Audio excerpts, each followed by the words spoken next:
नमस्कार। आज हम बात करेंगे दश महाविद्या में सबसे आश्चर्यजनक और रहस्यमय शक्ति मां छिन्नमस्तिका के बारे में।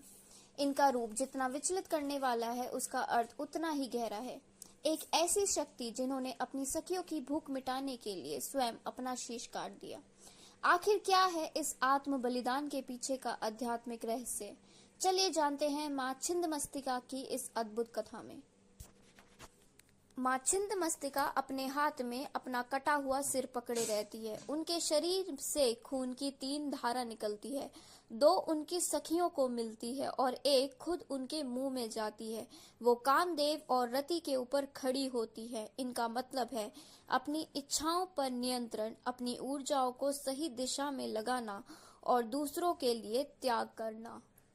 एक बार माता पार्वती अपनी सखियों जया और विजय के साथ नदी में स्नान करने गई। स्नान के बाद सखियों को बहुत तेज भूख लगने लगी। उन्होंने माँ से खाने के लिए कहा, पर माँ ने थोड़ा इंतजार करने को कहा, लेकिन उनकी भूख बढ़ती ही गई। उन्होंने माँ से कहा, माँ तो बच्चों की भूख तुरंत मिटाती है। यह सुनकर माँ का दिल पिघल गया और उन्होंने तुरंत अपना सिर काट दिया। उनके खून से सखियों की भूख शांत हो गई, इसलिए उन्हें छिन्नमस्तिका कहा जाता है। मां छिन्नमस्तिका हमें सिखाती है कि अपने मन और इच्छाओं पर नियंत्रण जरूरी है। उनकी 3 रक्त धाराएं शरीर की 3 नाड़ियों का संकेत है, इंडला, पिंडला और सुषुम्ना।